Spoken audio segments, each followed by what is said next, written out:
Kevin Kiambao, pinalad sa KBL, 3 taon na kontrata sa Sono Skygunners, at may tsansang makasali sa NBA Summer League.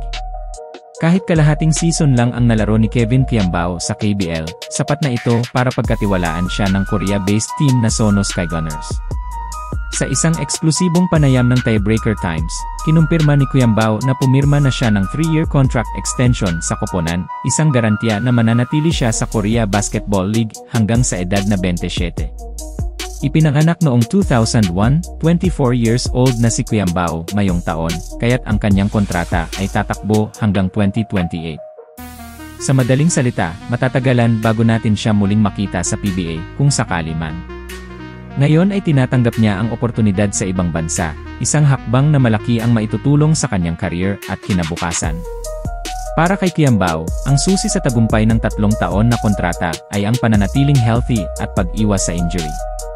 Dagdag ni KQ, sobrang saya ko dahil nagbunga na ang lahat ng sakripisyo at pagod ko. Kilala si Kiambao sa kanyang matinding work ethic, bagay na tumugma sa mabilis at sistematikong estilo ng laro sa Korea. Hangad din niya ang makabuo ng magandang legacy at umaasang makapag-uwi ng championship sa kanyang pananatili sa KBL. Sa nakaraang season, nag-average si Kiambao ng 16.9 points, 6.3 rebounds, 3.9 assists, at 1.3 steals kada laro. Istatistikang nagpapatunay kung bakit siya pinili ng koponan, kahit pa may bagong coach na magdadala ng maraming adjustments.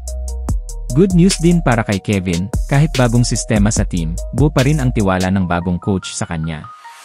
Samantala, sa mga nagtatanong tungkol sa kanyang US training at posibleng NBA Summer League stint, kasalukuyang inaayos na ang mga papeles ni KQ. Nakaplanong sumali siya sa ilang NBA organized camps, na tila ring tryout para sa Summer League. May mga ulat na ang New York Knicks ang isa sa mga koponang interesado kay Kiambao. Kaya posibleng isa ito sa mga kampong dadaluhan niya sa Amerika. Sa ngayon, patuloy pa rin ang kanyang paglalaro sa ilang invitational games, na nagsisilbing cardio at conditioning habang naghihintay sa US stint.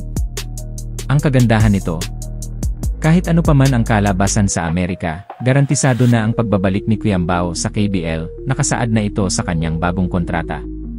Kaya ngayon pa lang, congratulations na kay Kevin Kiambao, ang player na walang talo sa ngayon, at may oportunidad na bihira lang makuha ng mga Filipino players.